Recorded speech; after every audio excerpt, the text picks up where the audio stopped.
Today we're going to be discussing some options for you to actually get a property with little to no money down.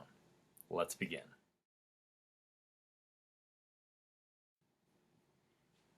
So in today's video we're going to be discussing a few options that you have to actually utilize in order to get a property. Now there are three ways you can attain a property, and I'm not talking about your traditional mortgage bank, credit union type deal. I'm talking about subject to. What does that actually mean? What is subject to? What does that mean? So we're going to break it down for you right now here on this video.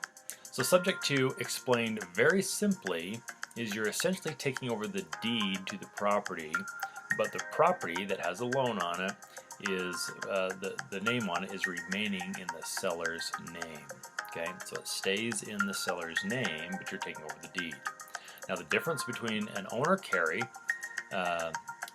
transaction would be the owner of the property, the seller, actually has the house paid for, so there's no lien against it, right? There's no loan on the property. So subject to, there's a lien, there's a loan on it, right? And they either have it financed through a bank or a mortgage institution, whatever. It might be a credit union even.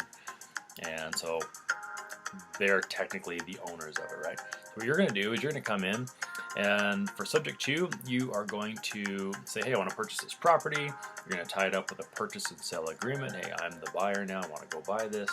What we're going to do is you're going to take that contract, and then you're going to sell that contract. You're going to assign it to an end buyer, the actual cash buyer, whomever you have at the end, to come in and buy that, and you're going to get paid.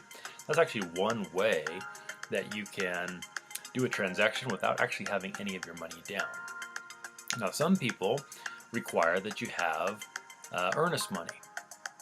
And so what is earnest money? Earnest money is I'm earnestly going to put down some money, right? This good faith piece, usually maybe a percentage of the portion of the actual loan, we're going to give some earnest money to show that we are very desirous to purchase this property, okay? And that could be $500, $1,000, $2,000, $5,000, whatever.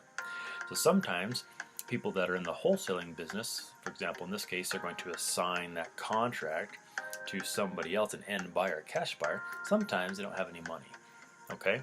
And so that's where I come in. I'm happy to loan you some money because they're just small amounts, $1,000, $5,000. It's not a large amount of money if they do require that you have earnest money to put down. Now, if they have no earnest money requirement, great, awesome, no big deal. You sell your contract to the end buyer. The end buyer comes in, pays cash, and they close. And no big deal. You get paid, and of course the seller gets paid as well. He or she gets paid as well. So very simple. Subject to just means there's a lien against the property. There's a loan on the property, and the seller of that property is in their name. If you're coming in to subject to, right, to take over those payments for them, it still stays in their name, but you're going to be the new person to start making payments, and that's what a lot of people like to do because it's just an easier way. It's less of a barrier to entry to get in and actually do a deal. So anyway, I hope that's been helpful.